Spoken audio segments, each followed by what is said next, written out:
Assassin's Creed Origins Documentary Part 2.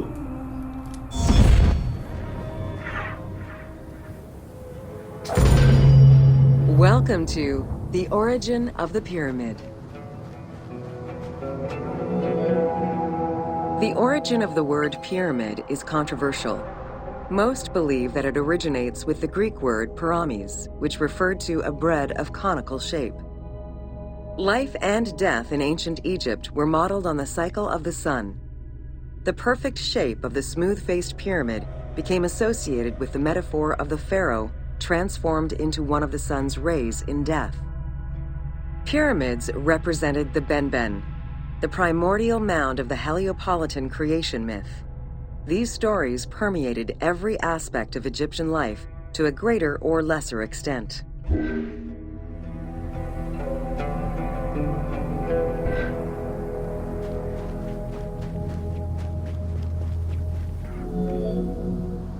During the pre-dynastic period, the development of funerary practices was different depending on whether one was located in Lower Egypt or Upper Egypt.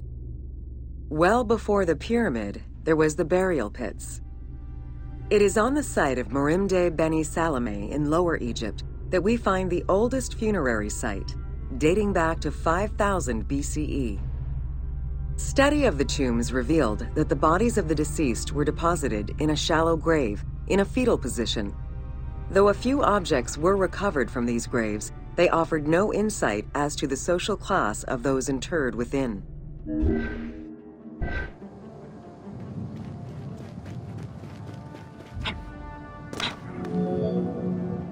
In Upper Egypt, pre-dynastic practices are easier to study, but reveal more complex funerary rites. They are divided into two cultural phases, Badarian and Nagata. The Badarian phase ranged from 4400 BCE to 3800 BCE. Small necropolises were discovered on the outskirts of villages, revealing the emergence of a funerary cult. The bodies of the deceased were lowered into an oval grave and covered with goat or gazelle skins. Items needed in everyday life were added alongside the body.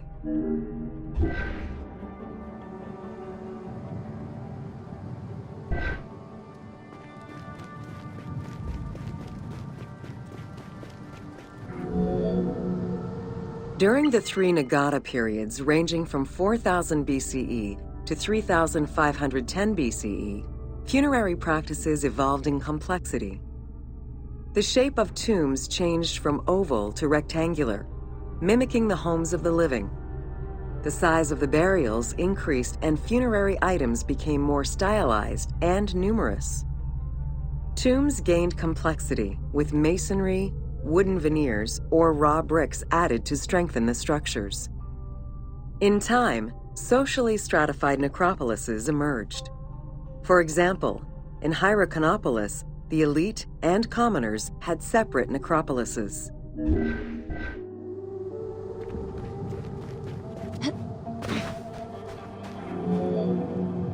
The term mastaba, meaning massive bench in dialectal Arabic, refers to a form of funerary architecture that was present in Egypt from the Archaic period to the Middle Kingdom.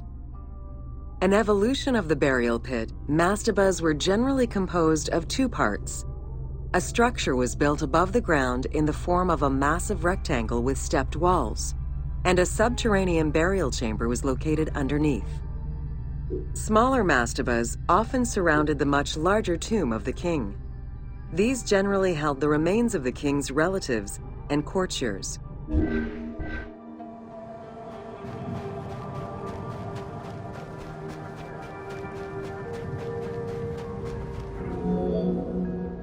The arrangement of the substructure of the mastaba evolved during the course of the Old Kingdom.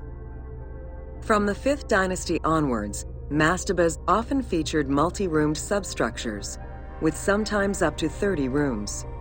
Also, the quantity and quality of decorated surfaces increased noticeably, as well as the number of statues found within.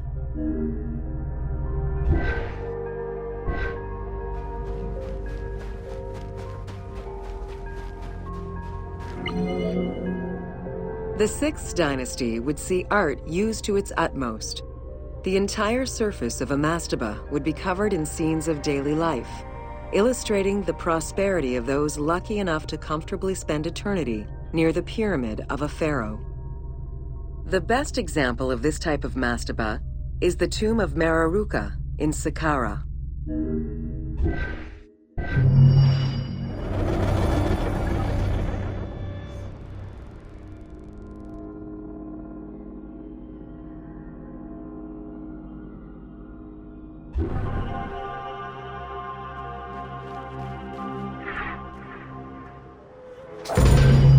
Welcome to the Step Pyramid Complex of Djoser. The Step Pyramid is at the center of an enclosed complex, comprised of temples, models of palaces, and artificial constructions, all built for the afterlife of Pharaoh Djoser. The funeral complex itself covers 15 hectares and is located on the highest point of the Saqqara Plateau. It's clear from the elaborate detail and scale of the complex that this was a technological marvel of its time. The only fragment of information regarding the design plans of the complex was discovered on a section of stone containing an architectural sketch of a vault.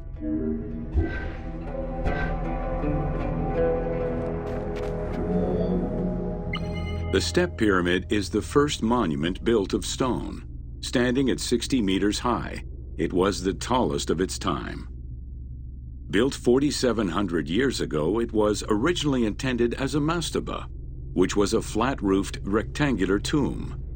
Its famous architect, Imhotep, may have felt this was too humble for the great Pharaoh Djoser and began to add the steps.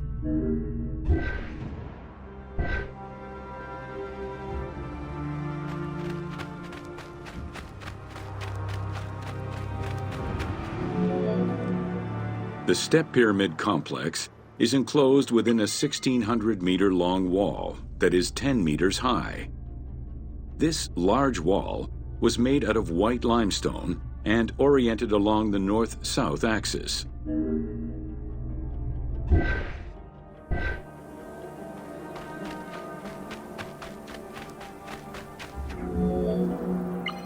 While there are 14 doors, only its eastern door was intended to accommodate the living. The remaining false doors were built as portals for the king's ka to pass through. Along with false doorways, the walls were designed with bastions and steeples resembling a defensive wall. The positioning of these design elements suggest that they were related to the Hebsed festival.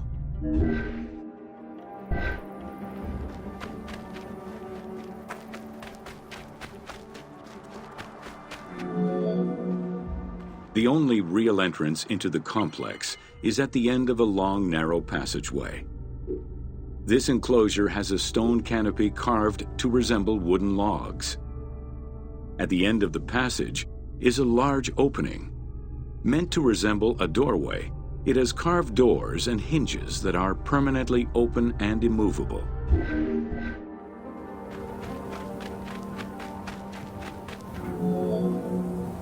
The corridor is lined with 20 pairs of columns up to 6 meters high, built by stacking stone drums. The completed facade was made to resemble reed stock bundles. Traces of red paint were found on the columns, along with black paint on the support walls. This would have had the effect of blending the walls into the shadows to give the red columns the illusion of standing on their own.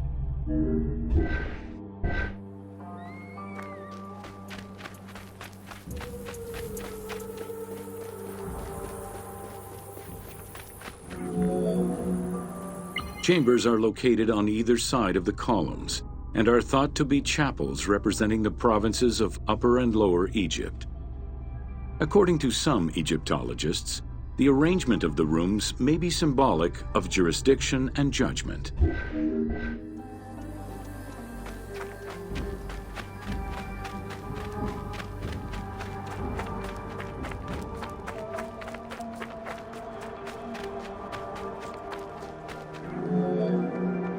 Guarded by a line of carved snakes, This tomb is located at the southern end of the courtyard. The burial chamber is beneath it, down a 30-meter deep shaft. The low-ceilinged chamber resembles a mastaba and is relatively intact compared to the later burial chamber.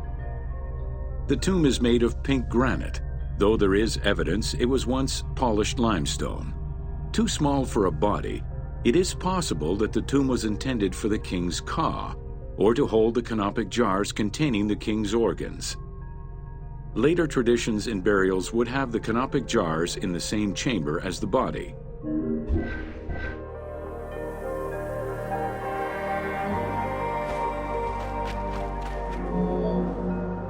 A polished limestone staircase leads west from the tomb to underground apartments. Some of these rooms were intended to accommodate the king and his family in the afterlife. Many large jars of pottery were found, including some that still had deposits of beer, milk, and oil inside them. The false doorways are decorated with reliefs of the king taking part in rituals. In these reliefs, he is seen carrying agricultural tools, running, and performing a ritual for the reanimation of the deceased.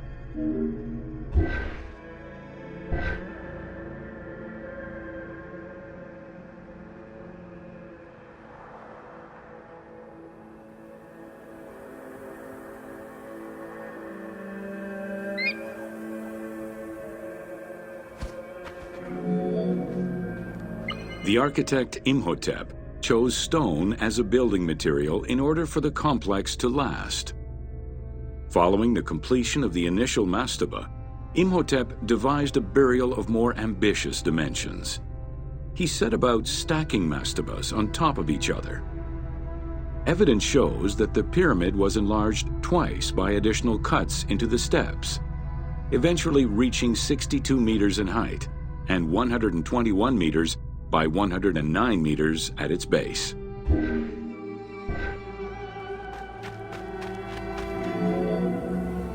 A staircase allowing the pharaoh to enter the divine world was represented by a tiered pyramid, oblong in shape, completely enveloping the original mastaba. The pyramid itself is a solid structure. All of the chambers and tunnels are beneath the structure.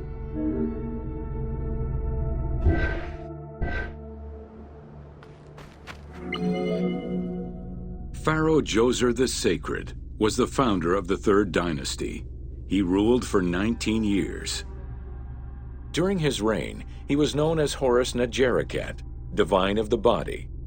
He was given the name Djoser several centuries after his death as a sign of respect, and he is regarded as one of the greatest pharaohs of Egypt. An apocrypha was drafted in his name during the Ptolemaic period, 2,500 years after his death.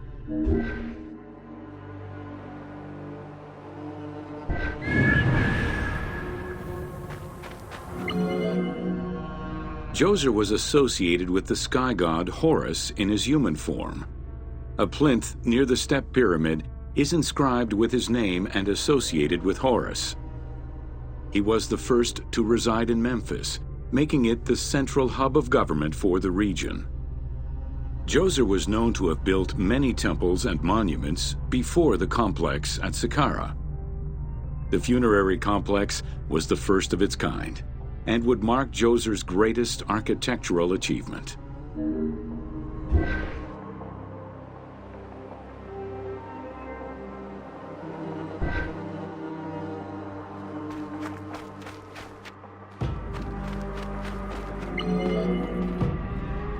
The funerary complex was built to resemble Djoser's palace, with the stone carved to imitate mud brick, trees, and reeds.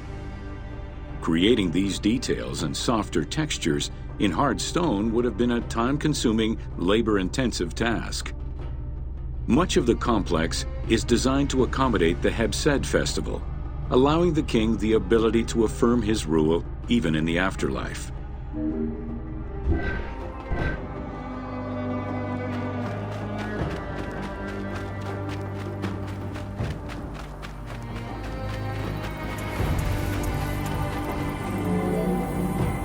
In the corner is a temple referred to as T. This temple is among the most mysterious structures in the complex. Its outer facade is plain, while inside it is decorated with intricate jed pillars and carvings.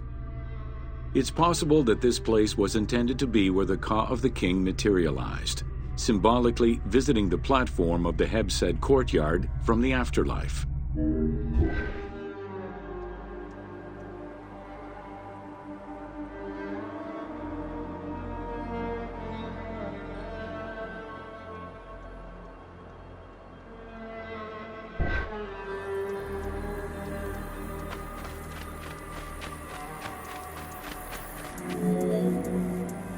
The Hebsed festival enabled the pharaoh to maintain universal order and renew godly powers.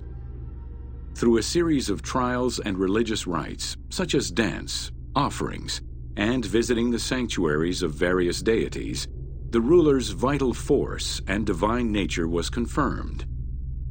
The celebration was meant to represent the ruler's jubilee and would take place every 30 years, though the deadline was not always followed. The earliest known ritual dates from the First Dynasty.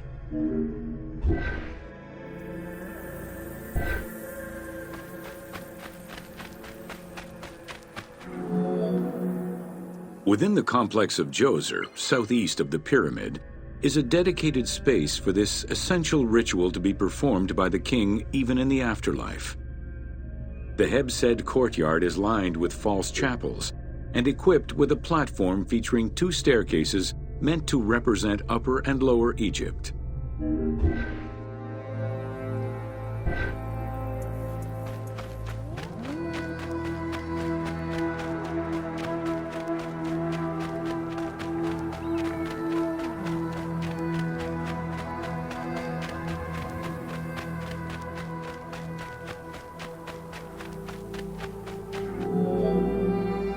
Located in the courtyard, the 2 pavilions are believed to represent the palaces of Upper and Lower Egypt. Rectangular in shape, the 2 replica structures face one another. Their facade is similar to the chapels of the Hebsed ceremony, with column crowns carved to look like falling leaves. Because Queen Hetep-Hernepti and Princess Inetkas's names were discovered on a stela near the pavilions, it is thought that these funerary chapels were intended for them.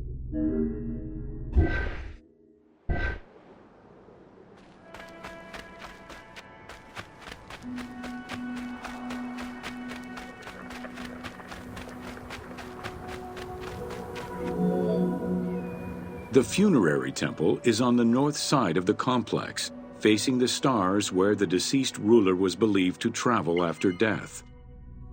Within this temple was the pharaoh's serdab, or cellar. It is a small, enclosed space with one wall sloped to match the first step of the pyramid.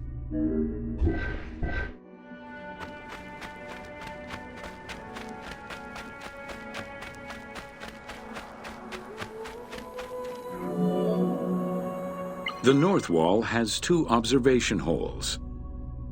A statue of Djoser is seated on the throne, wearing a mantle and a tripartite wig with a crown known as a Nemes.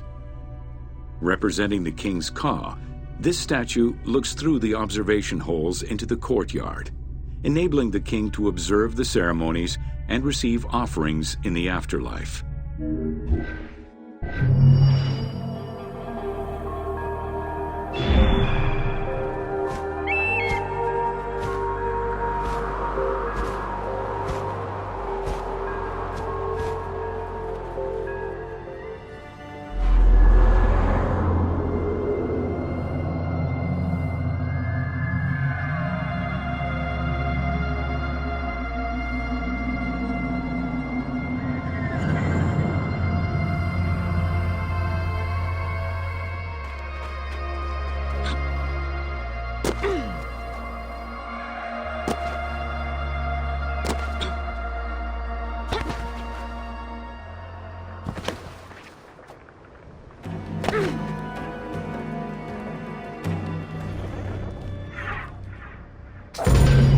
Welcome to Inside Djoser's Step Pyramid.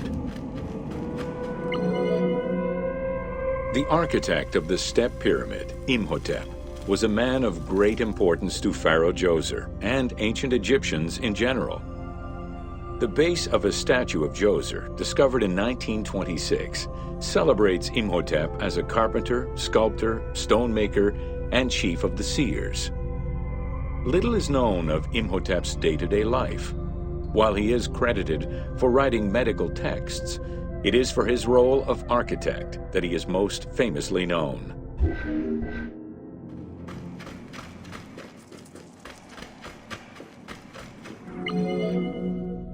From the design of the pyramid to the elements within the complex itself, Imhotep set out to create something that would immortalize his king. An architectural achievement, the Step Pyramid was made from stone blocks instead of mud brick. It was the first time Egyptians built a monument of that height. Imhotep explicitly intended for the stone to reflect natural materials. The funerary complex of Djoser remained famous throughout the centuries and millennia, and its great architect, Imhotep, was deified by ancient Egyptians during the late period.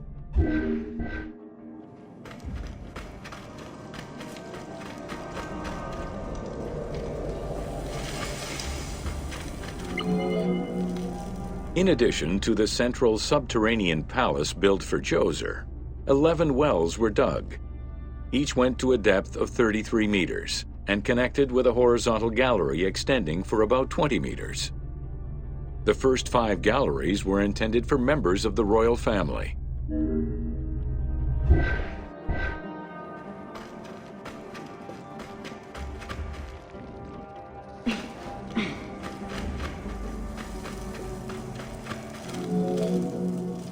Two passages lead underground and branch off in 3 directions to various magazine galleries. This vast underground space accommodated sections for storage and ceremonial offerings. One of the tunnels, starting on the east side of the pyramid, contained 40,000 stone vessels, many of them belonging to the king's ancestors.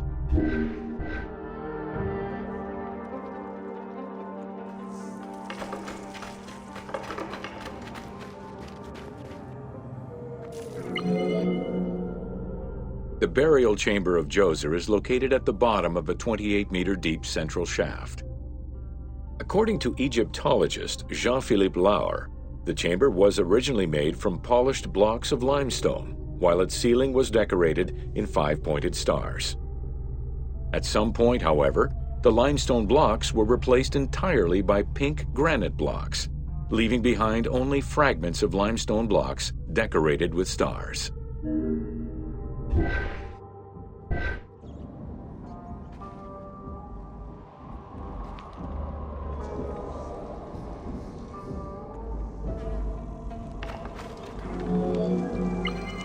At the foot of the chamber are many tunnels going in all directions.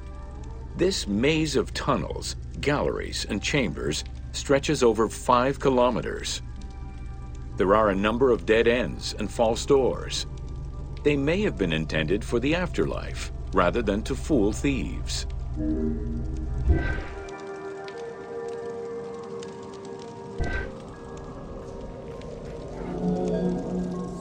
Unlike the Great Pyramid of Giza, or Menkaure, the Pyramid of Djoser does not have any extra openings dug out by thieves. There was no need for them. Because of the easy access into the tunnels and along the corridors, thieves had little trouble clearing out the temples once inside. It is unknown when the mummy of Djoser was stolen. All that remained was a left foot, found by French Egyptologist Jean-Philippe Lauer in 1934. This architect, who devoted his whole life to meticulously exploring the complex, believed it belonged to Djoser.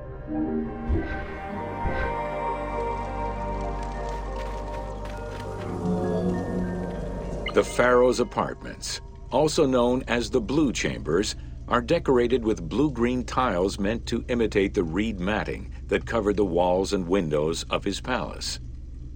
The stone is carefully curved and painted to look like the rolled mats of open doorways and curtains.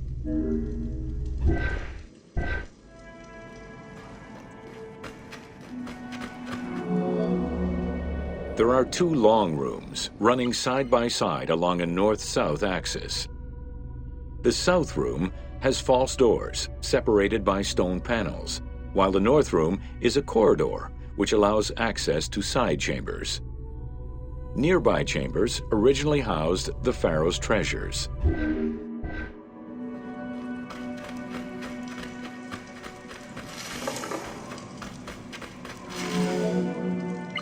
The door frames are made of fine limestone and carved with the king's name.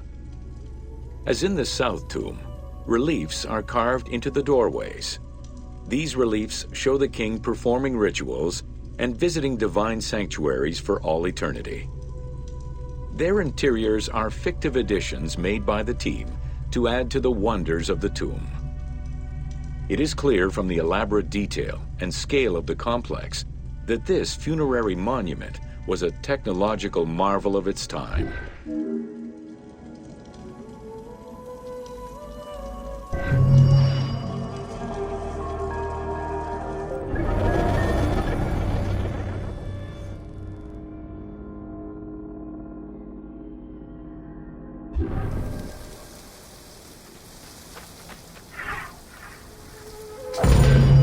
Welcome to Sneferu's first pyramid. With the long reign of Sneferu, the first king of the 4th dynasty, the most brilliant and creative period began for the construction of funerary monuments in Egypt. Funerary monument design moved from the step pyramid to the smooth-faced pyramid, testament to the evolution of the practices of construction. The first attempt at this design was the Pyramid of Meidum.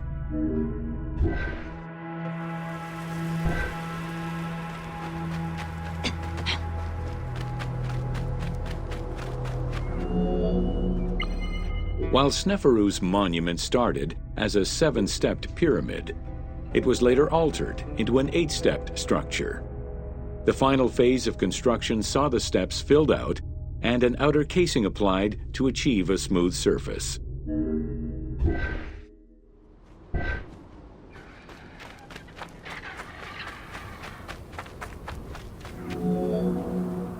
The smooth dressing of the walls did not provide sufficient bonding, however, and the outer casing did not rest on sound foundations.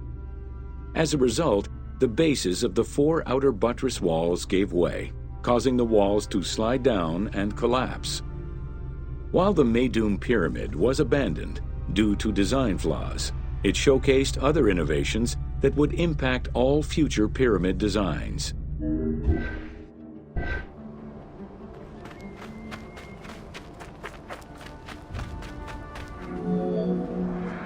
As well as the smooth sides, it was the first time a ceremonial pavement was built, leading from the valley to the temple of the pyramid. Another innovation was that of the funerary chamber, which was no longer at the bottom of a well, but rather above ground level. This change signaled the beginning of the 3-bedroom system.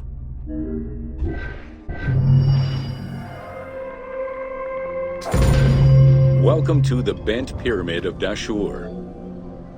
After the construction of the Meidum Pyramid failed, Sneferu transferred his residence and the official necropolis to Dashur. There he began construction on his second attempt at a funerary monument. The resulting structure, known as the Bent Pyramid, is the only one of its shape in Egypt.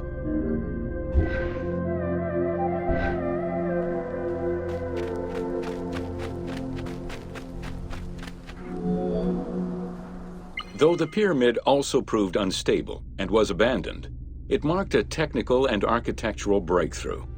Heralding an important design transition, the Bent Pyramid displays a shift from the step pyramid to a functional smooth-sided pyramid.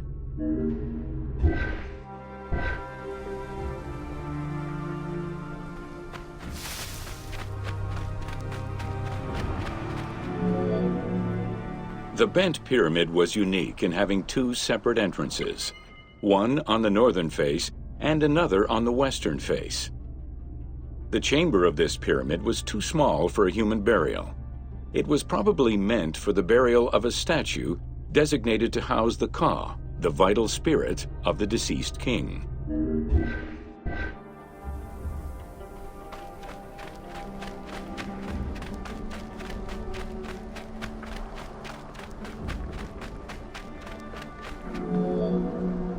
With the bent pyramid, architects successfully experimented with a completely new idea: to build the pyramid with a core of huge stones settled on a progressive horizontal design.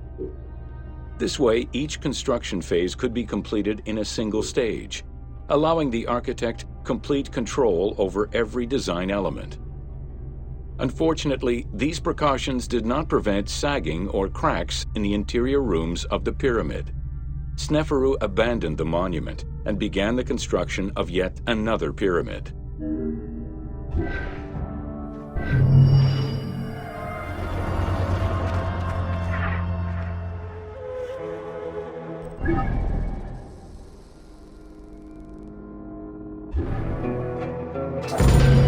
Welcome to the Red Pyramid of Dashur.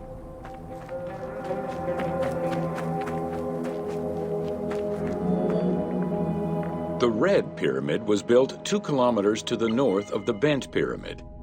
It was so named due to the reddish limestone used in its construction. The Red Pyramid reached a height of 105 meters. While the ground level of the Red Pyramid is lower than that of the Bent Pyramid, its height is virtually the same. The task of making the pyramid a geometrical, true flat-face pyramid brought about yet another new design concept: the use of casing blocks.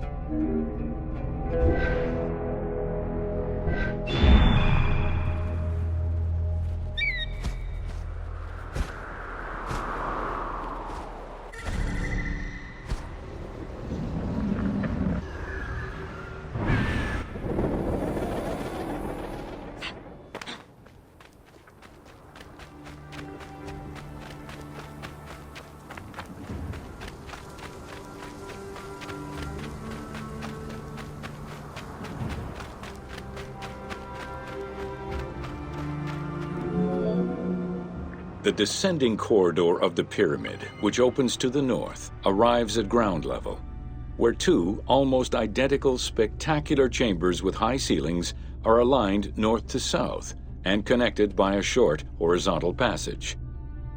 In the south wall of the second chamber, accessed by a staircase, another corridor leads to the final chamber, which is built within the masonry of the pyramid itself and aligned east to west.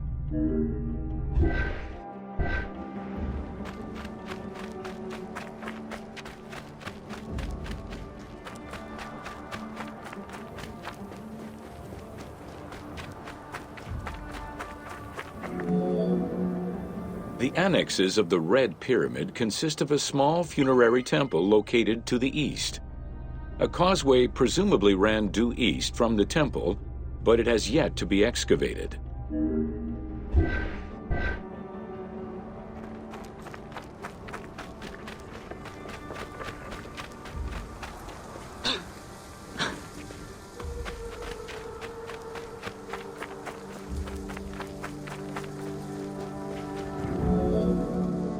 The Red Pyramid was structurally sound, and once finished, marked a remarkable design milestone. Finally successful in his attempts to build himself a suitable funerary monument, Sneferu knew his future beyond death was assured.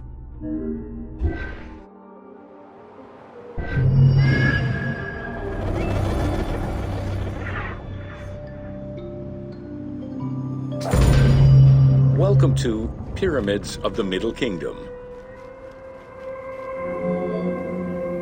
During the Middle Kingdom era, the powerful rulers of the 12th dynasty resumed the tradition of elaborate pyramidal tombs. For example, Amenemhat I built a funerary complex in Lisht, and Senusret II selected the Elahun site in the Fayum. Amenemhat II and Sesostris III, however, cast their favor towards Dashur. Amenemhat III built a pyramid there as well before moving to Hawara in the Fayum.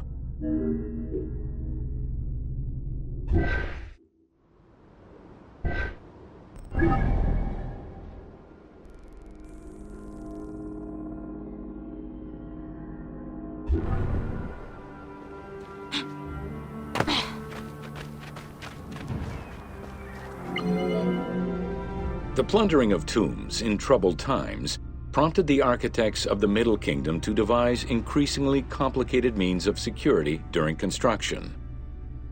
As such, while the architectural plans of the Hawara pyramid were simpler than the one at Dashur, the means used to protect it from looters were much more elaborate. Beyond the use of blind passages and concealed trapdoors, the architects relied on a system of stone slabs, which were slid into place at the end of construction. These massive stone slabs were meant to permanently block the passageways leading to the funerary chambers.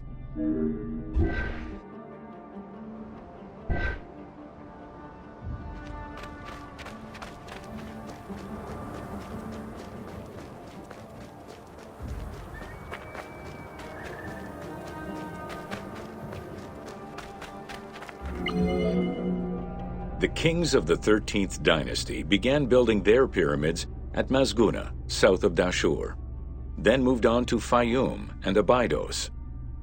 The kings of the 17th dynasty, however, satisfied themselves with crowning their cave tombs with small pyramids of raw brick. The kings of the 18th dynasty gave up the shape of the pyramid as a royal tomb entirely. They chose a mountain with a pyramidal shape in the Valley of Kings and dug their graves there.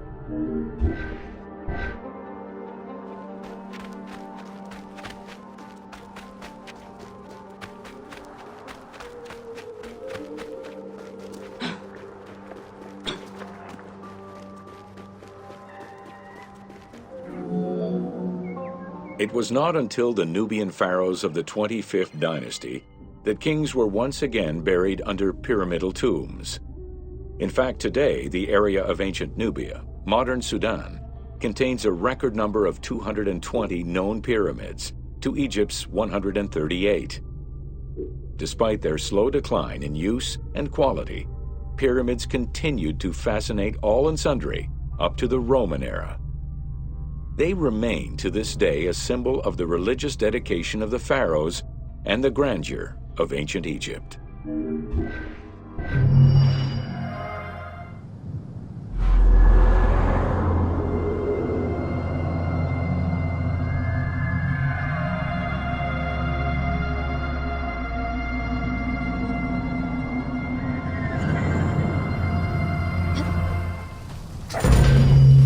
Welcome to The Riddles of the Sphinx. A sphinx was originally meant to be a personification of the king. The human head, wearing pharaonic regalia, was fused with the body of a lion, thus sharing the qualities the powerful animal possessed, namely its power, the swiftness of its attack, and its majestic authority. By these very virtues, it was also considered a symbol of protection. Unsurprisingly, statues of sphinxes could be found along the dromas, protectors of the path taken by the gods to reach the temples.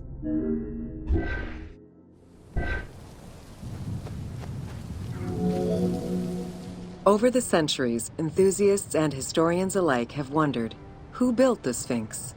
For what purpose? And who does it represent? These questions remain unanswered. Several theories do exist, however, some more credible than others. One theory supposes that Jedefre chose to pay homage to his father Khufu by building the Great Sphinx of Giza.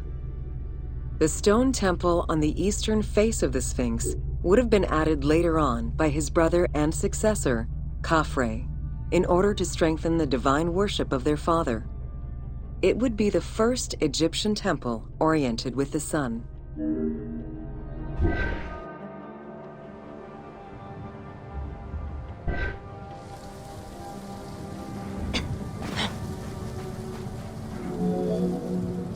Another theory suggests that the Sphinx was built by Khafre and was meant to represent him.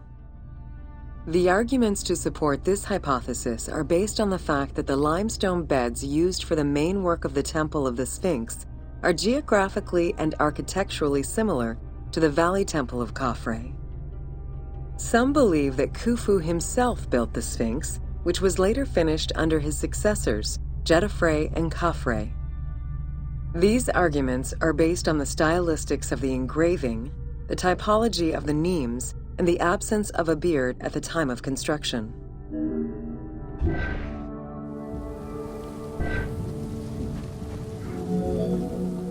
While ancient Egypt as a whole leaves a rather monochrome vision of its monuments and statuary, it is vital to understand that in ancient times, absolutely everything was painted. The sun, eating away at the pigments of the colors, the sand, the climate, and the implacable impact of time, unfortunately destroyed the glorious colors of the Sphinx of Giza. Documents from an Arab Egyptologist of the 12th century, Abd al-Latif al-Baghdadi, indicate that traces of red were still visible in his time. Today, however, the only color that remains are traces of red close to the ears of the Sphinx, as well as hints of blue and yellow on the nemes, traditional colors for that type of headdress. The pigments for the color red were man-made, obtained by mixing different products such as clay, quartz sand, and very finely crushed hematite.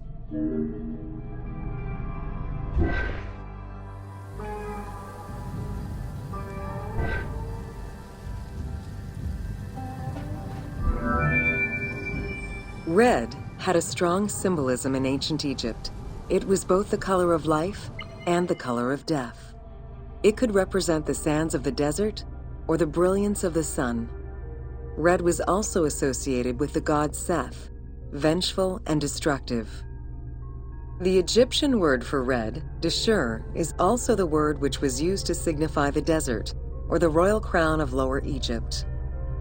In art, red was also the color used to paint the bodies of men, while yellow was used for women. It is possible that there were also color restoration efforts during the Saite period about 600 years before Cleopatra's rule, as indicated by notes on the Inventory Stele, discovered in 1858 by Auguste Mariette.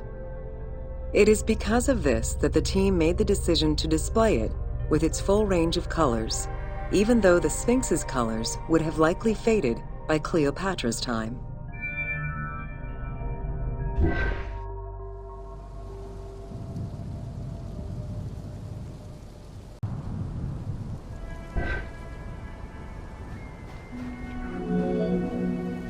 Dating from the 4th dynasty, approximately 2600 to 2500 BCE, the Great Sphinx of Giza is the oldest and largest sphinx that we know of. Carved from a natural limestone outcrop, the Sphinx measures 19.8 meters in height, 73.2 meters in length, and 14 meters in width.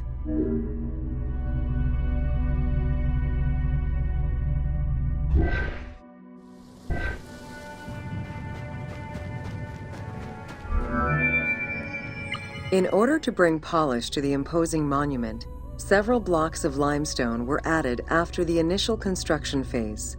Since then, there have been numerous attempts at preservation. The polish present in the game integrates some aspects of modern restoration attempts. The team made this choice to present a more iconic version of the Sphinx of Giza to the player. Today, the Sphinx is called the Terrifying One. This appellation is translated from its Arabic name, Abu al-Hal, which in turn was derived from Baluba in Coptic.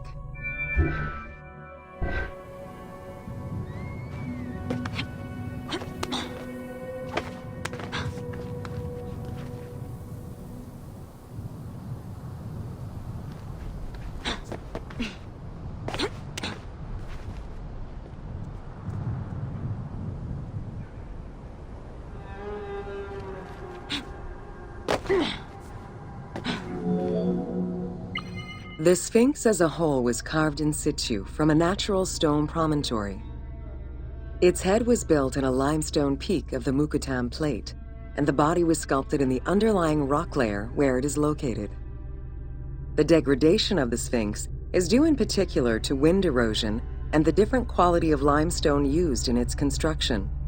The level of sodium contained in the groundwater which abuts the stone is also a contributing factor.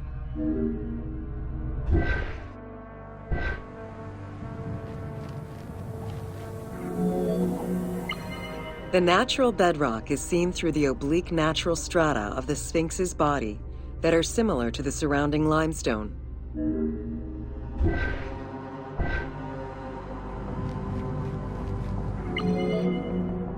Since antiquity, people have always believed there was a hidden tomb deep within the Sphinx. It is thought that attempts to plunder the Sphinx began as far back as the First Intermediate period. Since then, numerous attempts to pierce the Sphinx's secrets have been carried out, leaving indelible scars upon the monument.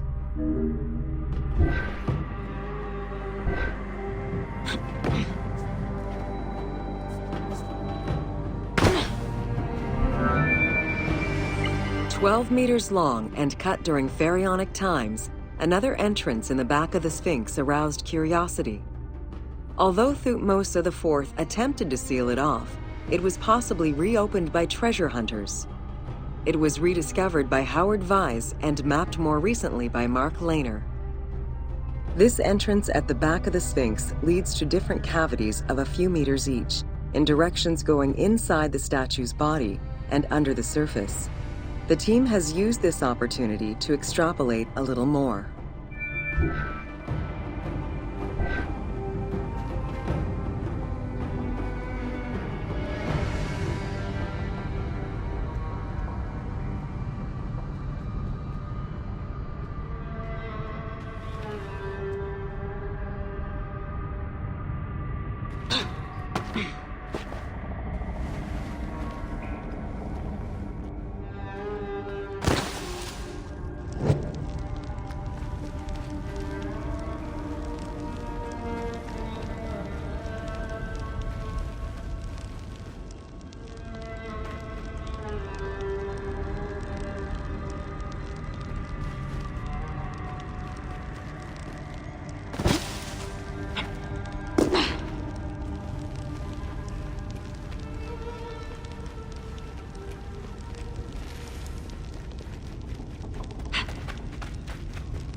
While there have been no major discoveries pertaining to the Sphinx of Giza in recent years, theories and hypotheses continue to emerge. Without validation provided by archaeological sources, however, they remain unsubstantiated.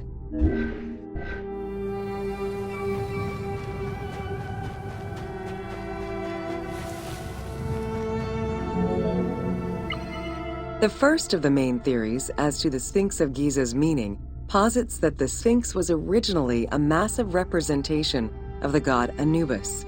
Its principal arguments are that the head of the Sphinx is disproportionate compared to the size of its body.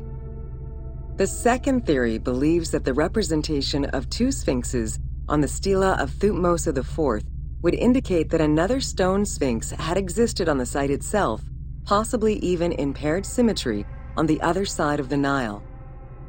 However, neither of these theories can be verified in any way.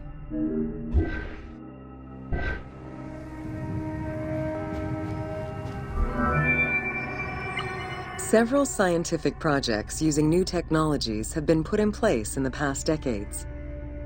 The most important was led by Mark Lehner and his team, who specialize in the study and survey of the Giza Plateau, including the Sphinx site. The mapping made it possible to see the materials used to construct the Sphinx, analyze the different layers of erosion, and figure out the most fragile areas to protect. After a few attempts at giving the Sphinx artistic proportions, the team instead decided to use photogrammetry mapping to faithfully reproduce the proportions of the Sphinx.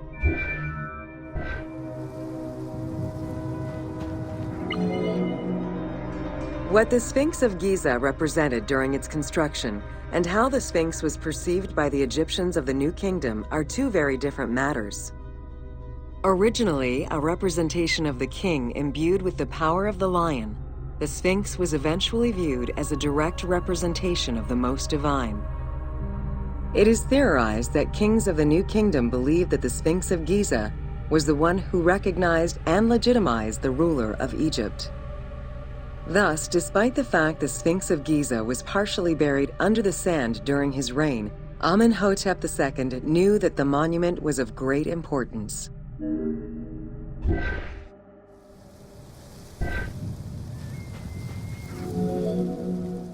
Amenhotep II built a second temple dedicated for the Sphinx as Horemakhet to pay homage to Khufu and Khafre, his predecessors. It became a common habit for this dynasty to spend time with their royal courts at the Sphinx. Its sanctuary became known as Setepet, the Chosen.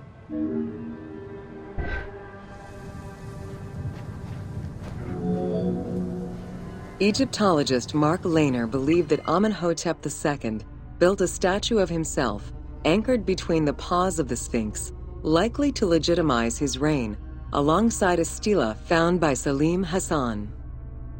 Many other pharaohs of this dynasty, such as Tutankhamun and Ramses II, also left marks of their passage in a similar fashion, sometimes even stripping the stones of nearby temples and pyramids to do so. Amenhotep II's son and successor, Thutmose IV, was a frequent offender.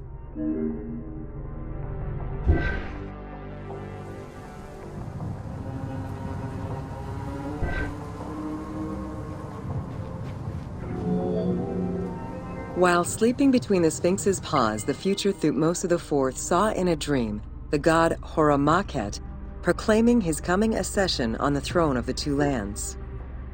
This was, of course, on the condition that he remove all of the sand covering the Sphinx, which stood guard as the personification of the god, and should thus never be engulfed by the sands of the desert.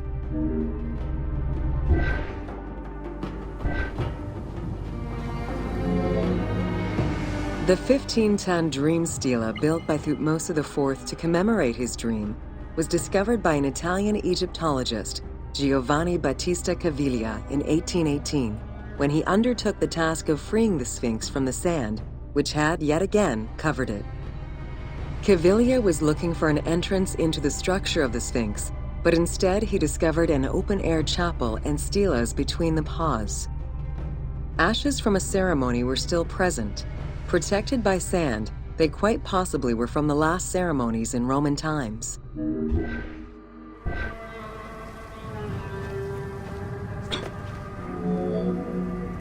That same year, Caviglia discovered fragments of the Sphinx's beard that had probably been added during the New Kingdom. If many of these pieces are held by museums in Cairo, a fragment is displayed at the British Museum, along with a piece of the uraeus that was on the Sphinx's headdress. It is believed this fragment of beard was possibly kept in place thanks to the statue of Amenhotep II, which was supposed to be located under the head of the Sphinx.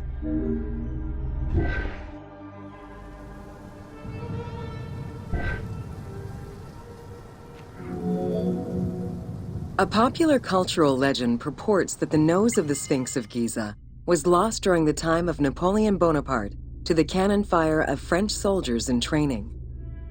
However, engravings from before the time of that campaign already depicted the Sphinx without a nose, indicating that it had been removed before the French campaign.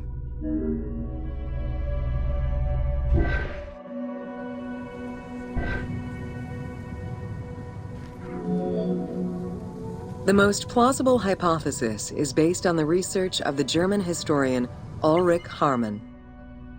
During the 1980s, Harman compiled medieval sources written by Arab authors. In doing so, he discovered that the Sphinx was once perceived as a favorable omen, a deity supporting sediment-nurturing floods and crops. Around 1378, a Sufi by the name of Muhammad Sa'im al-Dar could not stand this vision of the monument, and in an iconoclastic act broke the nose of the Sphinx.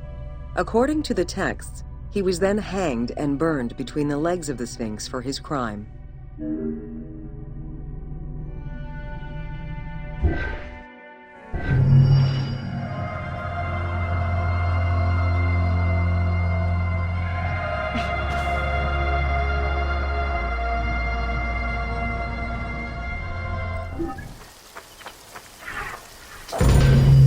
Welcome to Khufu's funerary complex. The Valley Temple was the first architectural component encountered when one entered the funerary complex. It was considered the official entrance of the tomb and mixed the structural components of both a temple and a portico. Khufu's Valley Temple shows evidence of a basalt pavement, letting us know where the portico portion of the structure was located. Such a partition is believed to symbolize both the subterranean and solar aspects of the afterlife.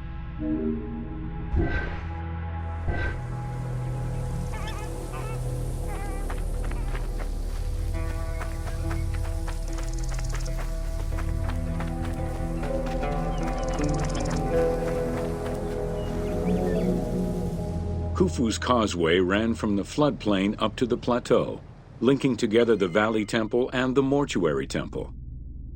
A traditional causeway presented itself as a paved path, enclosed by walls and often roofed.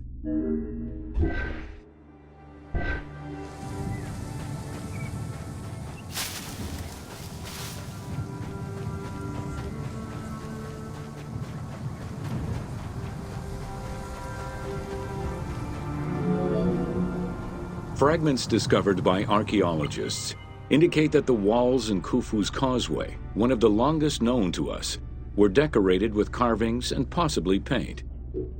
Depictions show a great variety of themes: stars on the ceiling, accompanied by scenes of battles on the walls. Other engravings depicted the creation of the complex by illustrating craftsmen at work.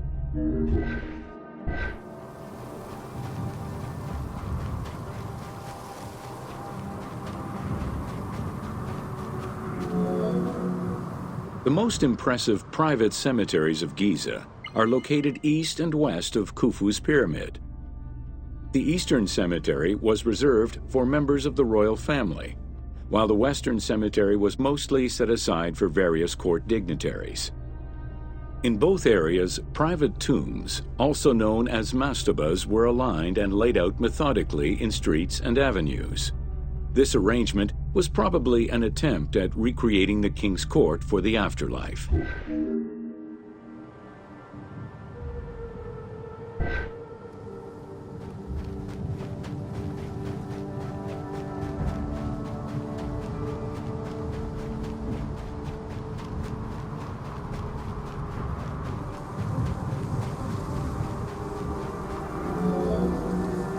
To the east of Khufu's pyramid reside three smaller constructions, the three Queen's Pyramids. A sloping passage led from the ground surface to a burial chamber, cut out of the bedrock and lined with masonry. If it seems quite certain that these monuments were intended for queen's burials, the identity of the original occupants is hard to assess.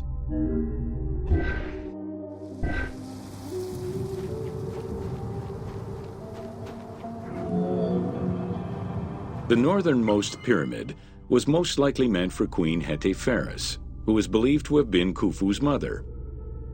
However, in 1925, her actual tomb was discovered nearby by accident. It was hidden at the bottom of a deep masonry pit in an underground chamber. Within the concealed chamber, Egyptologists discovered the most complete royal funerary equipment, dating from the Old Kingdom, though her body was missing.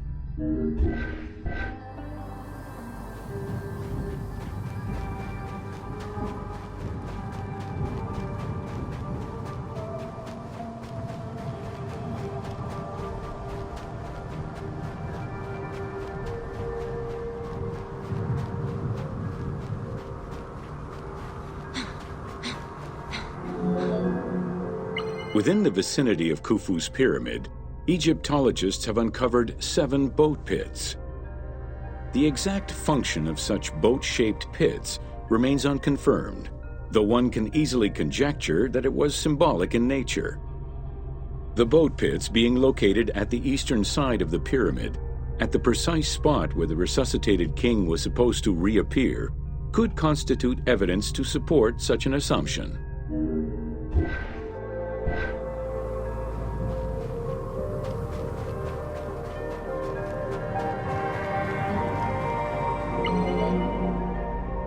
The two southern boat pits, each covered by a roof of huge limestone slabs, were discovered in 1954 by Kamal al-Malak, an Egyptian Egyptologist. Only one of them had been opened. 1,224 boat parts made of cedar wood were retrieved one by one and patiently reassembled by the master restorer Ahmed Youssef. This process took 28 years. Youssef worked by following lines of mortise and tenon joints and by stitching parts together with vegetable ropes, all in order to keep the design as authentic as possible.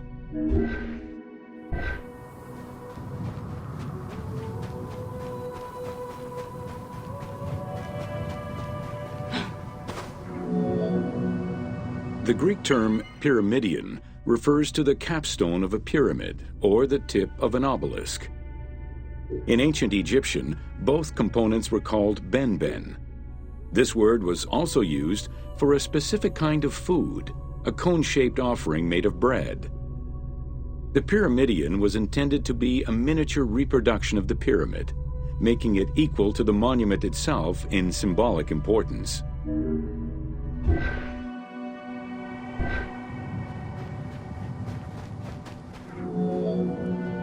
A few pyramidia have been retrieved from pyramidal complexes. The earliest, found in Dashur, is undoubtedly a good example of Old Kingdom's pyramidia. It is made of limestone and has no inscriptions. Some engraved pyramidia were recovered from private funerary chapels. Their inscriptions all related to the solar symbolism of the benben.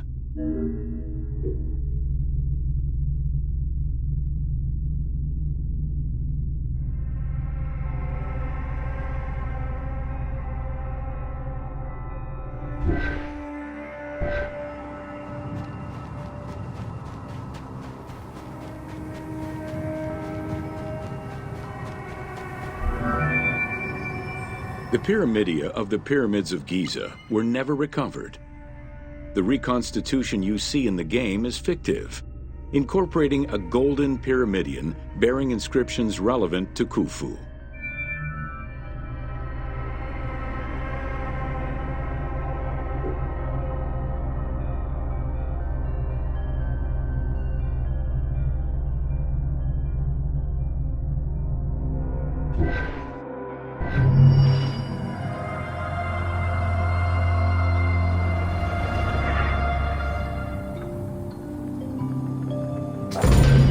Welcome to Secrets of the Great Pyramid. Built around 2550 BCE, the Great Pyramid of Giza is considered one of the most iconic structures of Egypt. It is the biggest of the pyramids and the only one of the 7 wonders of the ancient world still standing. The numbers associated to the Great Pyramid of Giza are impressive. A workforce of over 20,000 people, 6 million tons of stone, and 20 years of construction. It was a massive undertaking for a pharaoh's tomb.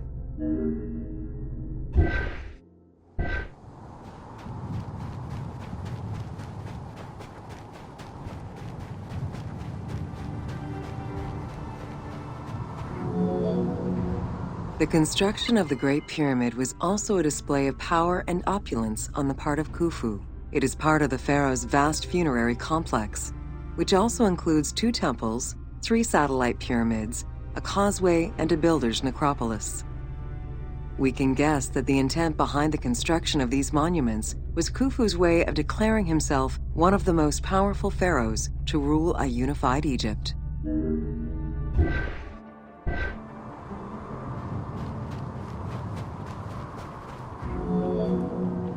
New insights into engineering and ancient Egyptian culture are still being revealed over 4,500 years later.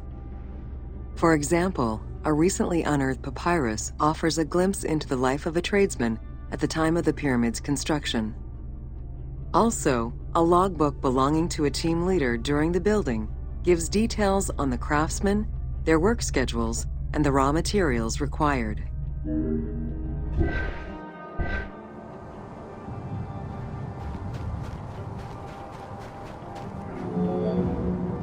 It is interesting to note that by Cleopatra's time, the pyramid's celestial purpose, its construction, and the function of its mysterious inner chambers was already unclear.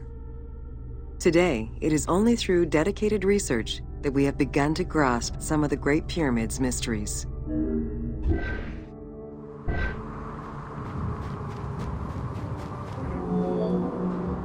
The Egyptians had polished their design for centuries by the time work on the Great Pyramid began. Intended as a tomb for Khufu, the Great Pyramid's structural design has been considered to be nearly perfect by engineers and historians ever since.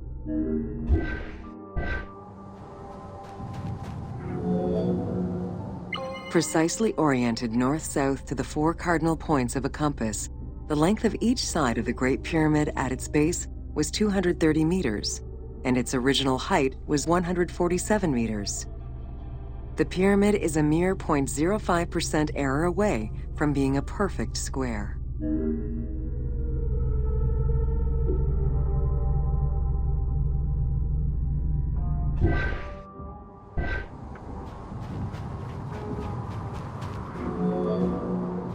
In order to achieve the shape of a true pyramid, the design required many considerations in the planning phases as well as precision during execution. It was especially critical that they control the angle of inclination on all sides at every stage of construction.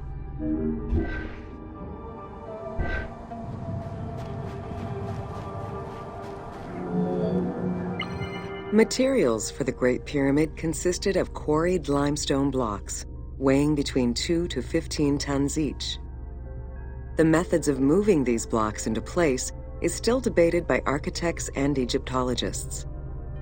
The precision of its design in an age with only soft metal tools, as well as the enormous scale of its construction, make the Great Pyramid one of the most impressive feats of human engineering.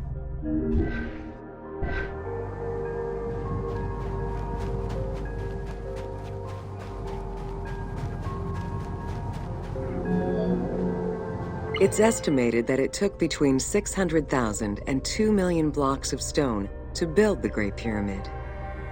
Experts calculate it would have required men to move 12 blocks every hour around the clock for 20 years to place the 2.3 million stones the monument is made of.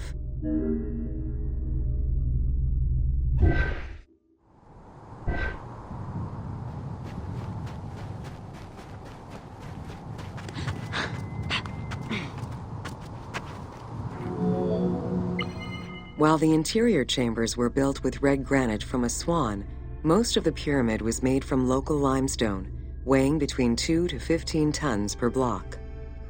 There is debate on how the pyramid stones were moved into place. Recent research is exploring the idea that it was built around a large interior ramp.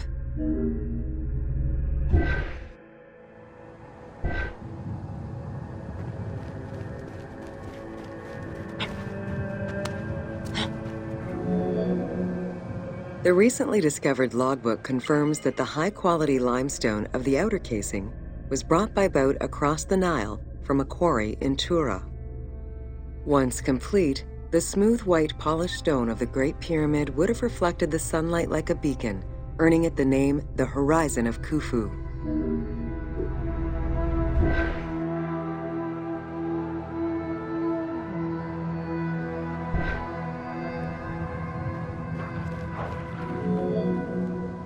Over the centuries, thieves and travelers attempted to access the Great Pyramid numerous times. Ancient writings describe details of its interior, proof that some made their way within, though who gained entrance first and when is unknown.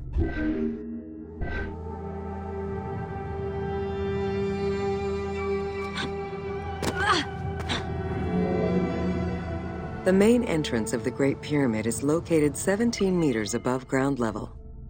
it faces north, likely in order to align with the North Star. Though the entrance passageway had been discovered in antiquity, any further access into the Great Pyramid was stopped by massive vertical slabs of rock. As such, present-day visitors to the pyramid must use the robber's entrance.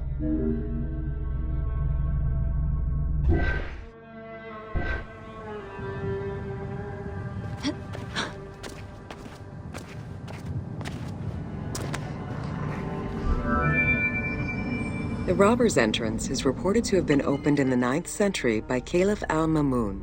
In search of treasure, the Caliph had his men dig their way inside the Great Pyramid. The most likely scenario is that they enlarged a corridor which had been created by tomb robbers during antiquity. As such, this is how the team can justify access to this wonder.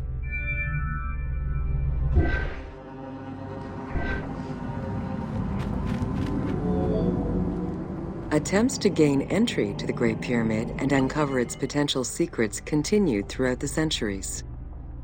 In the 19th century, the belief that another entry existed at the south side resulted in a hole being blasted into the pyramid's side, with no results for the damage that was done. While the search is still ongoing today to uncover more hidden rooms and passageways, conservation is the primary concern of all such efforts.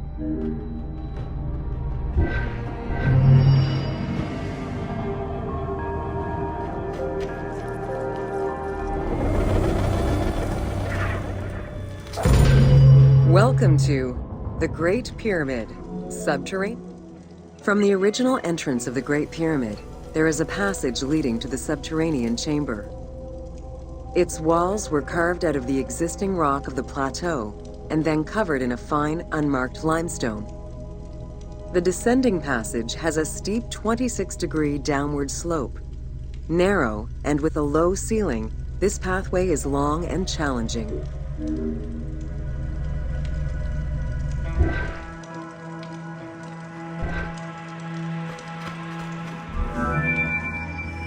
While the original passage was 145 meters long, the team reduced its length and made it both wider and higher. The main focus of the work in reproducing the location was centered upon preserving the unique claustrophobic environment of the Great Pyramid, while still allowing for a smooth game navigation.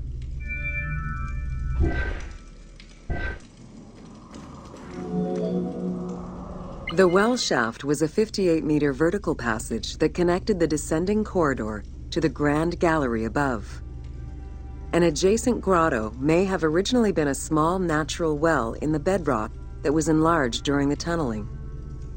Whether the grotto was intended for another purpose is uncertain.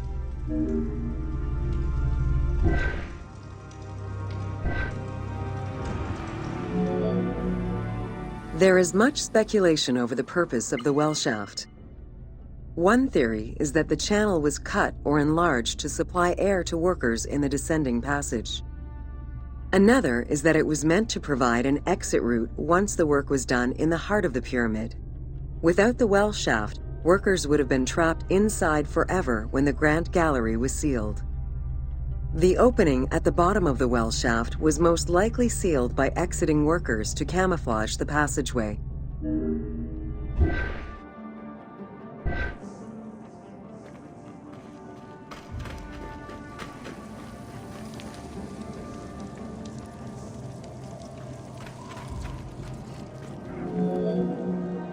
There is a subterranean chamber at the end of the descending corridor, 30 meters below the Giza Plateau surface.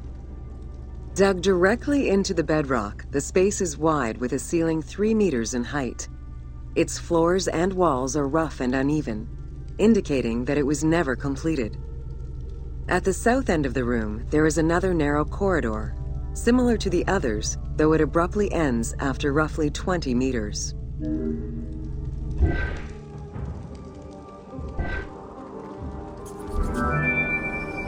The chamber also contains an 11-meter pit near the east side. It's unclear what this may have been used for. In the game, this well leads to a fictive underground complex containing key game-related mysteries.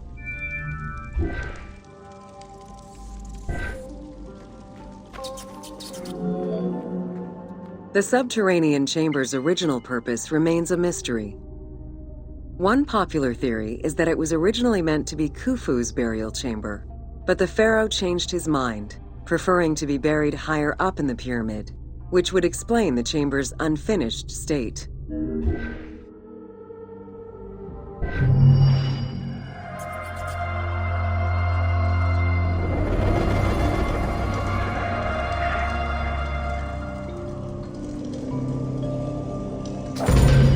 Welcome to the Great Pyramid of Giza, Upper Chambers.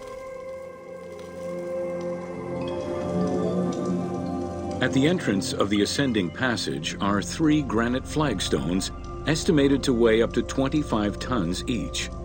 They were used to protect the Great Pyramid from thieves. Undaunted by the granite blocks, the thieves simply dug into the softer limestone around them, thus creating the robber's entrance.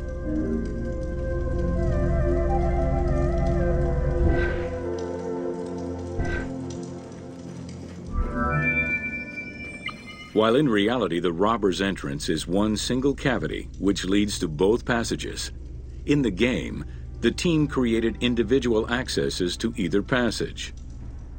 As such, in the game, one entrance leads to the ascending passage, while another leads to the descending passage.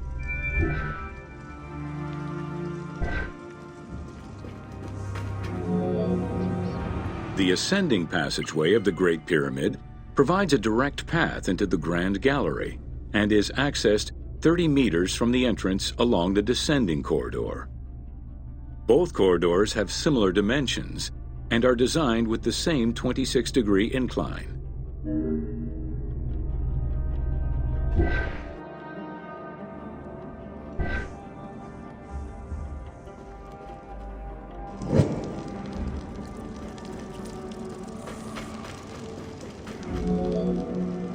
The ascending corridor has smooth masonry on its walls, and the layout includes many trapezoidal stones.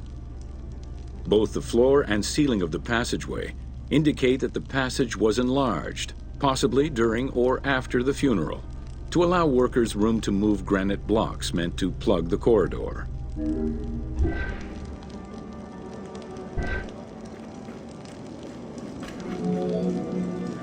The Grand Gallery's purpose is still debated among experts.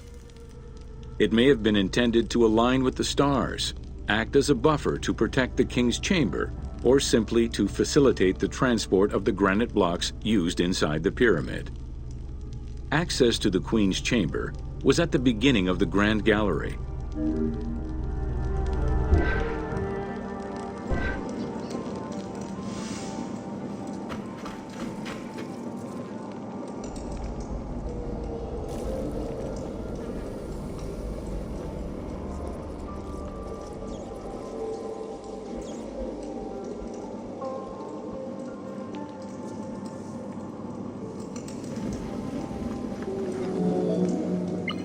Though this room is referred to as the Queen's Chamber, it is believed that there was no queen buried here. Based on their knowledge of earlier pyramids, Egyptologists believe it was more likely intended as the king's serdab, a chamber meant to contain the Ka statue, which would in turn house the king's spirit.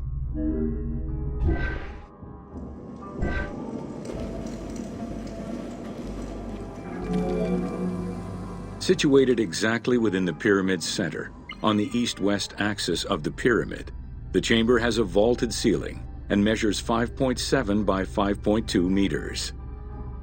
In the eastern wall, there is a niche tucked away in a small corbelled archway, which may have originally held the Ka statue.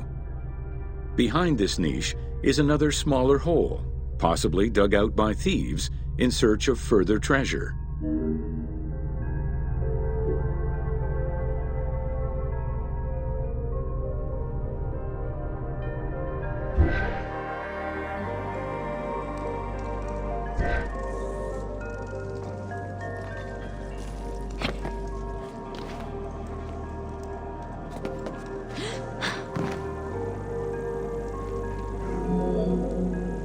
In the 19th century, Two shafts were found running through the north and south walls.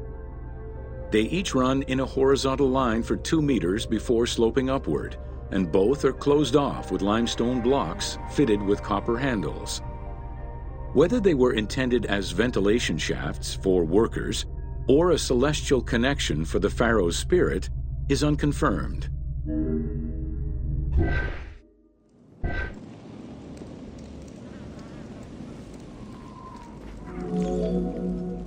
A recent scan of the room indicated the presence of an unknown cavity hidden behind the north face of the walls over the descending corridor. Further investigation is still ongoing to ascertain the nature of the anomaly, so as to avoid risking damage to the monument.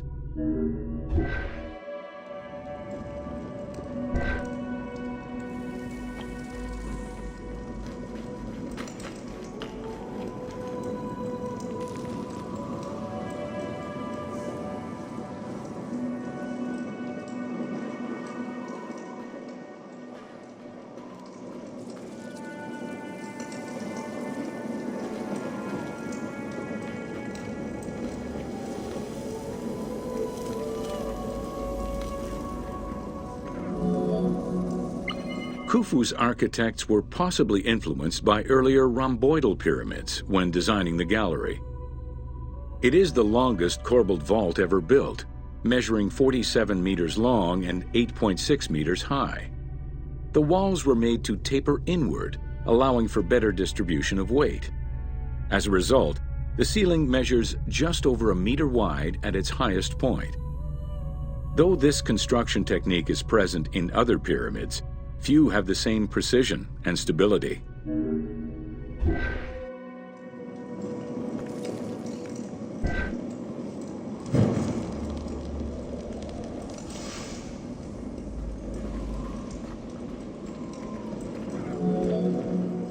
While the space is visually dramatic, the gallery seemed to serve a practical function, though what exactly remains uncertain.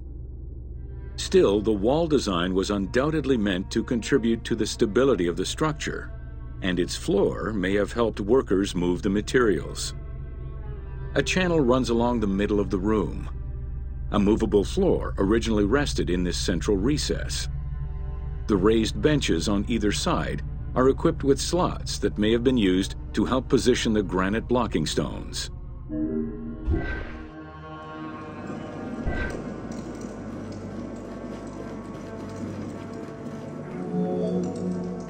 At the end of the Grand Gallery is the entrance to the antechamber leading to the King's Chamber.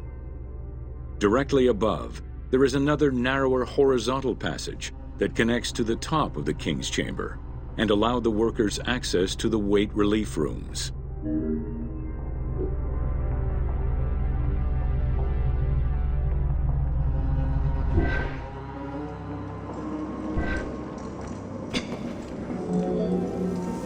The far end of the Grand Gallery leads to a small antechamber with a portcullis, preventing access to the King's Chamber. The portcullis was composed of 3 separate granite slabs. They were designed to be lowered into place and seal the chamber after the burial of the king.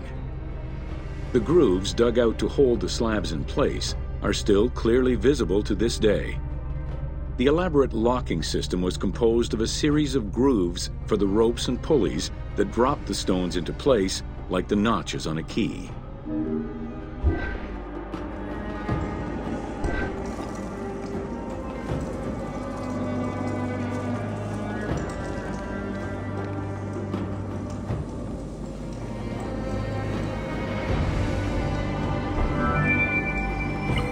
For the purposes of the game, the team elected to remove the portcullis slabs in order to grant the player access to the King's Chamber. In reality, workers would have backed out of the room after the funeral, lowering each slab into place behind them one at a time. Each of the 3 stones were smashed by looters centuries later, and evidence of their break-in is still evident.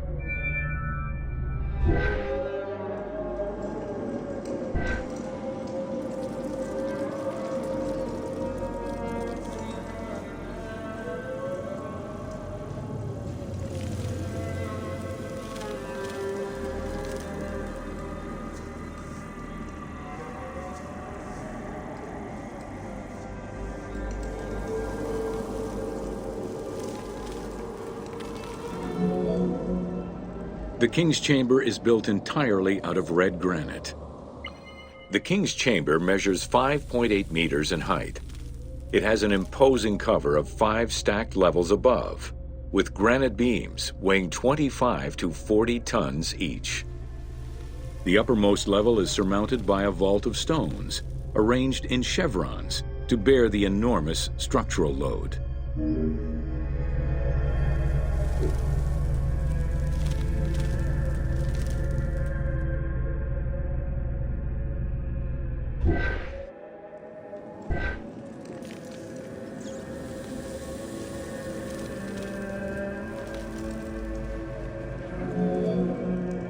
As in the Queen's Chamber, 2 shafts extend out from the room towards the north and south faces of the pyramid. They measure nearly 64 meters until they are blocked by copper-handled granite plugs. Some experts in the culture of the Old Kingdom believe that the shafts were thought to lead the king's soul to the stars, with the incarnation of the pharaoh as the god Ra, represented by the northern well, and the god Horus by the southern well.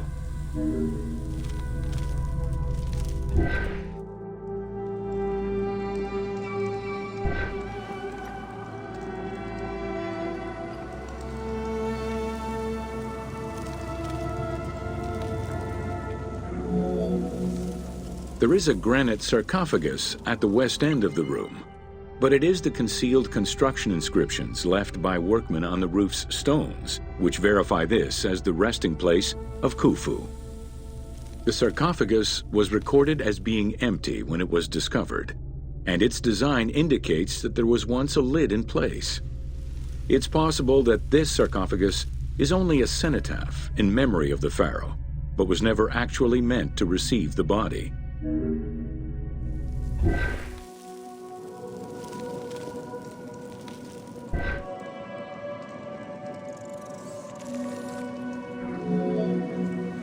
Khufu's mummy was never found. It is hoped that as of yet undiscovered hidden rooms and shafts of the pyramid may provide an answer as to its location.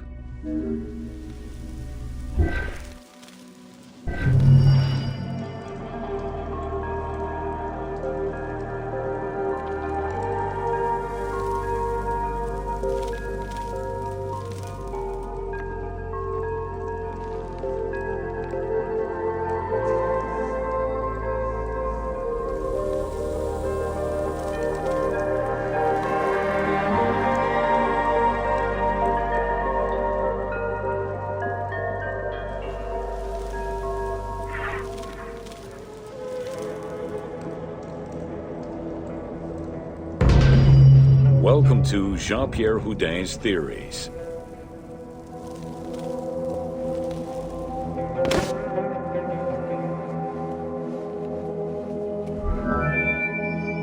The team wanted to provide players with a sense of exploration and discovery, particularly within the Great Pyramid. As such, a decision was made that the internal design of the monument in the game would reflect Jean-Pierre Houdin's theories. While the antechambers of the king's tomb have yet to be discovered, Houdin posits that this is merely due to a unique design, placing the pharaoh's tomb at the center of the pyramid. The entire tour you are about to take was designed along Houdin's hypotheses.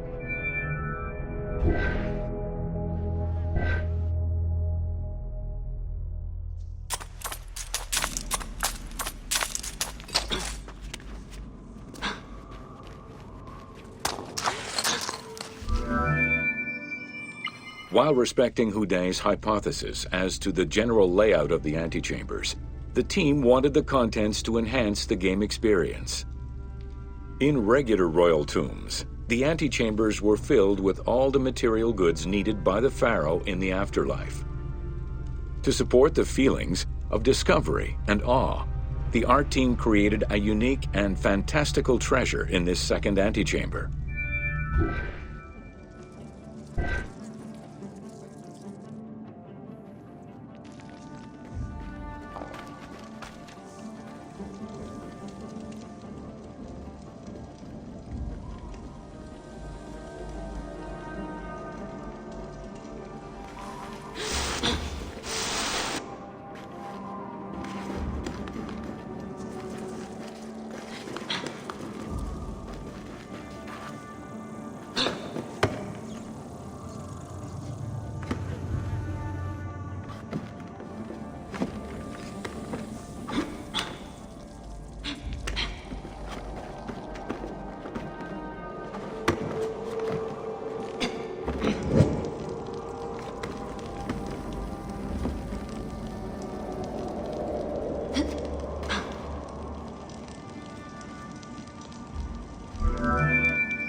Houdet theorized that the ascending corridor and the Great Gallery were used by the workers to haul hoist the heavy beams above the king's chamber. He called it the service circuit. The corridor you are in now was created by the team following Houdet's theory and is referred to as the noble circuit. It is through this corridor that the wooden sarcophagus containing the pharaoh's mummy would have been transported to its final resting chamber.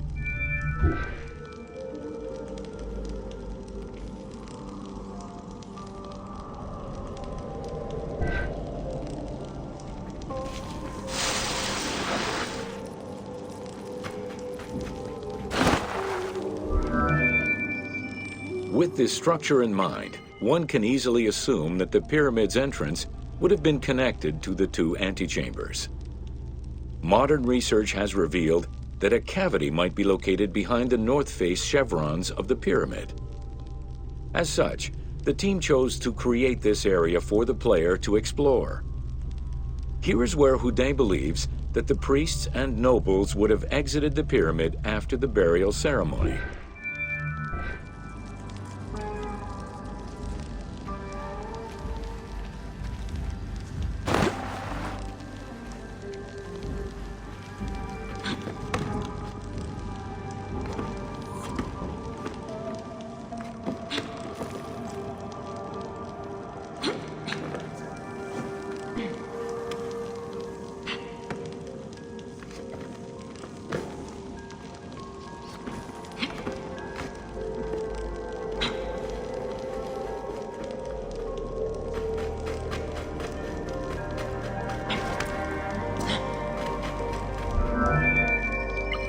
Many theories regarding the construction of the Great Pyramid rely on the usage of external ramps.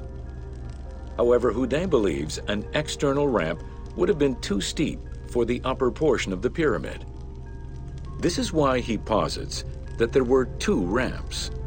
An external ramp for about half of the height of the pyramid, which then became an internal ramp for the second half.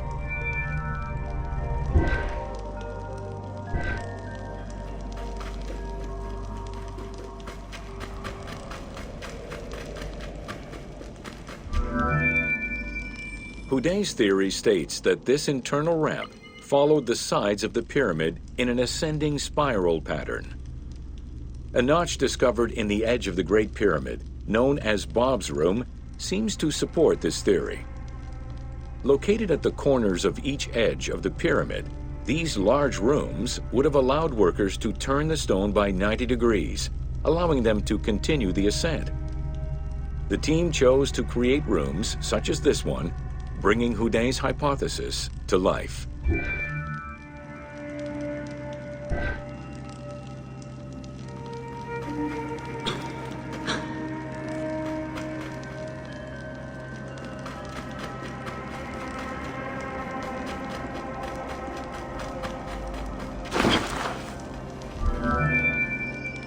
This long corridor was the first section of the ascending internal ramp.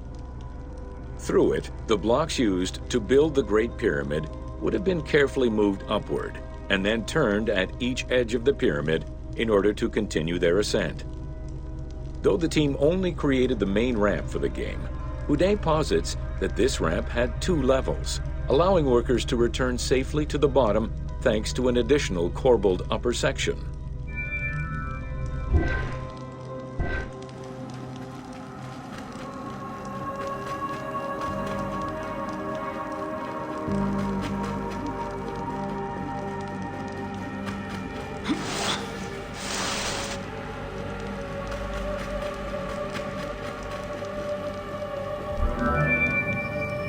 According to Houdet, the start of the inner ramp was located at the base of the southeastern face of the pyramid.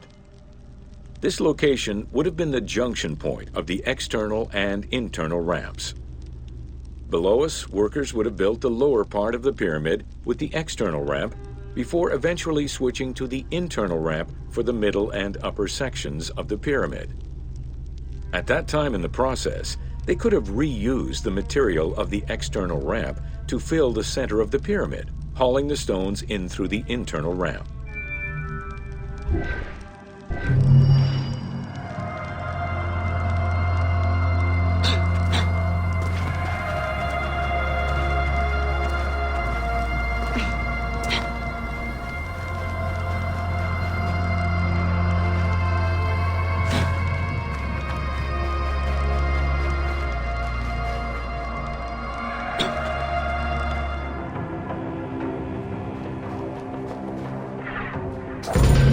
Welcome to Khafre's funerary complex.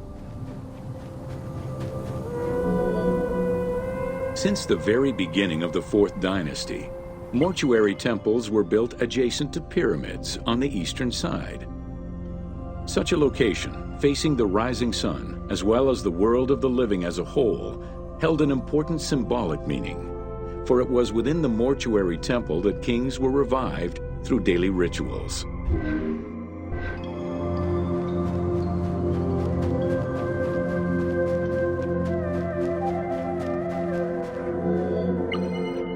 In its standard form, a mortuary temple was divided into 2 parts: a front area which consisted of a vestibule and a courtyard, and an area in the back, where all sacred elements were located. The back of the temple incorporated several essential features, including an inner sanctuary with a false door, which allowed the soul of the pharaoh to travel between the world of the dead and the world of the living.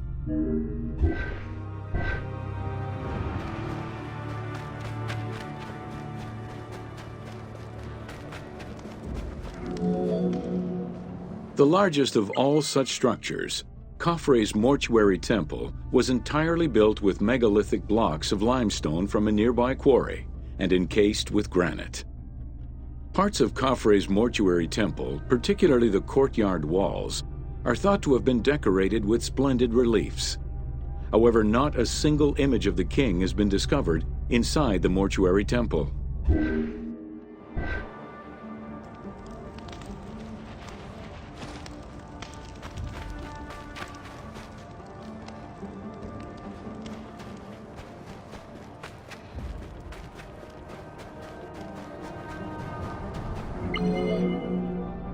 Khufu's direct successor, Djedefre, followed the custom which required each king to establish a new site for their funerary accommodation, and chose Abu Rawash as his last resting place. When the time came to build his own funerary complex, Khafre, also one of Khufu's sons and the successor to Djedefre, broke with tradition and returned to Giza. Not only did Khafre thumb his nose at tradition, but he did so in a way which he hoped would allow him to overshadow his father's most important monument.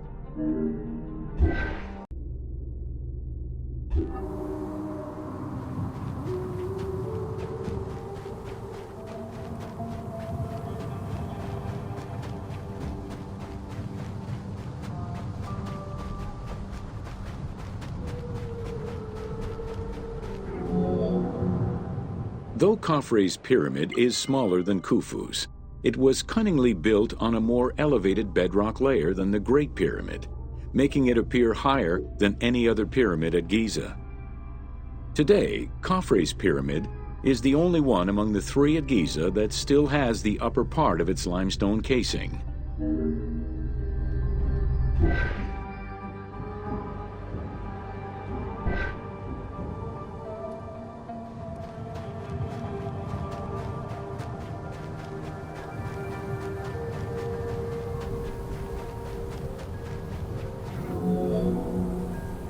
Considered a most sacred area, the Giza necropolis was strictly defined, both geographically and physically. An 8-meter-thick Tura limestone wall completely surrounded the Great Pyramid. The only way inside would have been through the mortuary temple.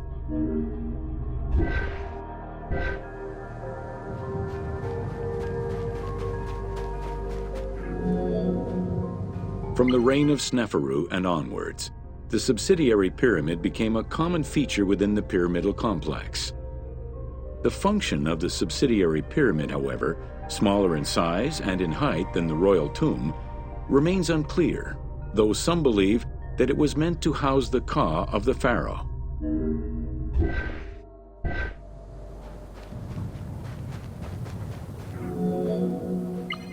In mainstream media, the ka is often defined as the soul of the deceased.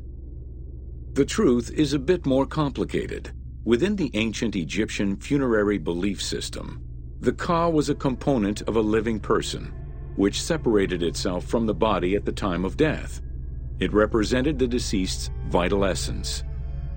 In order for the deceased to ascend to a new life, Whether in this world or the next, the Ka had to be embodied in a statue, and its existence maintained through offerings and rituals.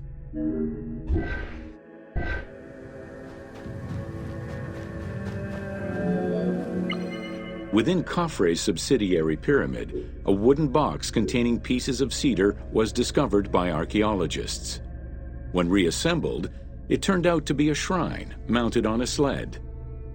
Just as with the solar barges found around Khufu's pyramid, it seems Khafre's shrine and sled were ritually disposed of after his funeral.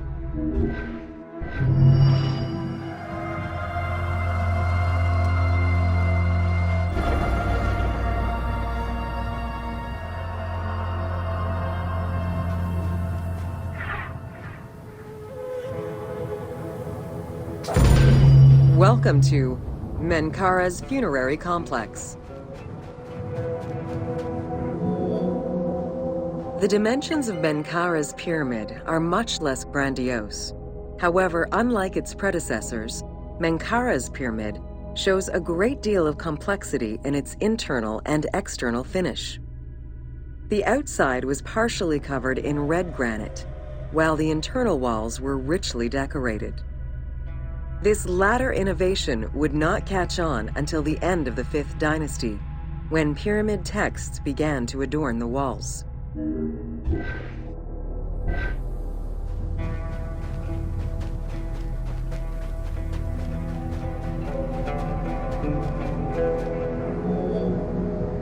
Menkaura's pyramid contains 2 sloping passages, both located in the northern side of the structure. The upper one was abandoned during the construction phase, whereas the lower one, slightly above the base of the monument, constitutes the real entrance. The lower passage leads to a first room, which, for the first time since the reign of Djoser, is decorated with engraved false doors.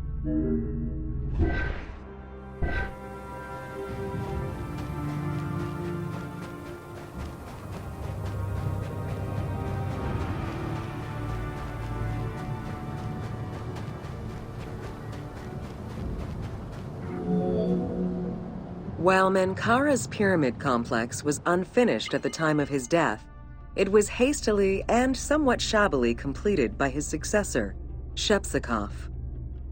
Even so, this funerary structure marks a watershed in the history of this kind of monument. From then onwards, the pyramid shrank, whereas the mortuary temple expanded both in its quantitative and qualitative aspects.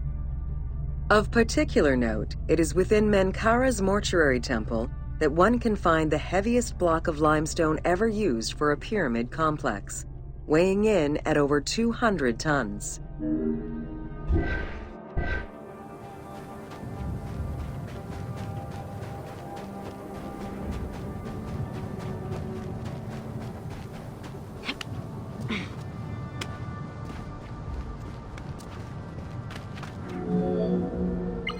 Menkaura's causeway was completed in mud brick by the king's successor, whereas the lower part was nothing more than a simple ramp. As for the Valley Temple, it was built in 2 phases. The foundations were first laid out in limestone during Menkaura's reign, but the temple itself was completed in mud brick afterwards. As such, the Valley Temple was soon damaged and ended up being completely rebuilt during the 6th dynasty.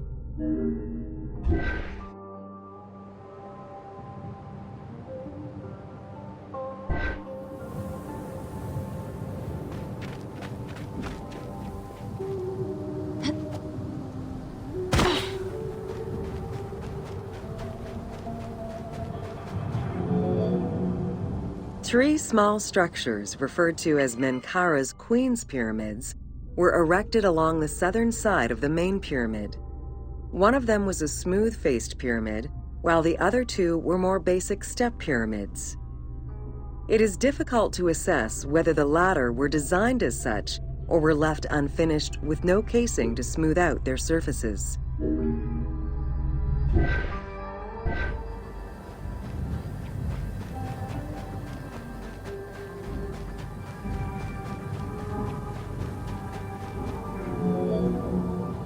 The easternmost pyramid was built with the traditional rooms and corridors found within a satellite pyramid meant to house the king's ka.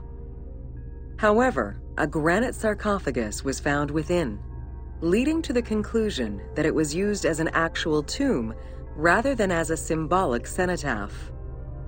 Drawing on these observations, some assume that this pyramid was first built as a satellite pyramid for the king's ka, before seeing its purpose change to that of a queen's tomb. Which queen, however, remains a mystery.